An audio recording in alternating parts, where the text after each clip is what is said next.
செய்யப்பட்டது. முதலில் தூத்துக்குடி வேலவன் ஹைப்பர் மார்க்கெட்டில் உள்ள KFC என்ற உணவகம் ஆய்வு செய்யப்பட்டது. உணவு பதப்படுத்த தரங்கள் சட்டம் மற்றும் அதன் கீழ் வகுக்கப்பட்ட ஒழுங்குமுறைகளின் கீழ் ஒரு முறை பயன்படுத்தப்பட்ட சமையல் எண்ணெயை மறுமுறை பயன்படுத்தக்கூடாது.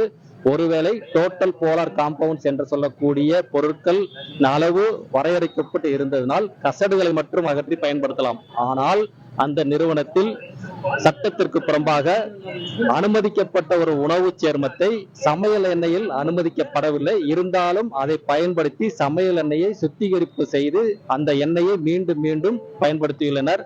ஒரு எண்ணெயை குறைந்தபட்சம் 3 நாளைக்கு பயன்படுத்துவது கண்டறியப்பட்டுள்ளது.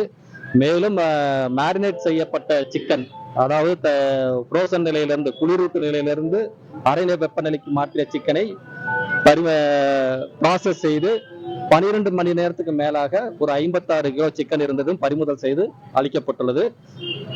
அந்த உணவு சேர்மம், அனுமதிக்கப்படாத உணவு சேர்மம், சமையல் எண்ணெய்க்கு அனுமதிக்கப்படாத உணவு சேர்மம் கலந்த எண்ணெய் சுமார் 45 லிட்டர் பறிமுதல் செய்யப்பட்டுள்ளது. அந்த எண்ணெயிலிருந்து உணவு மாதிரி எடுத்து பகுப்பாய்வு செய்யப்படும்.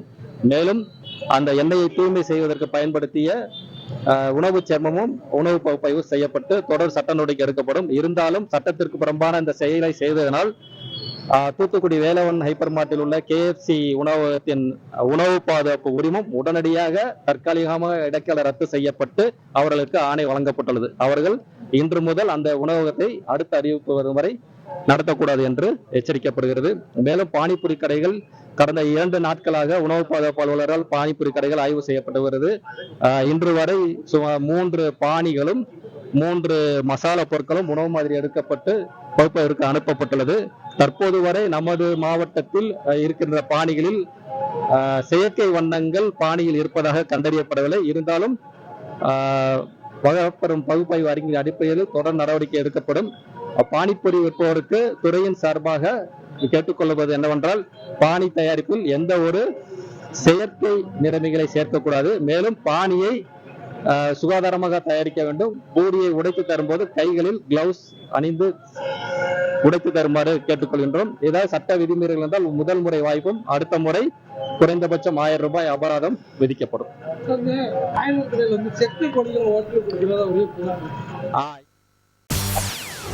செய்திகளை உடனுக்குடன் தெரிந்து கொள்ள உடனே சப்ஸ்கிரைப் பண்ணுங்க.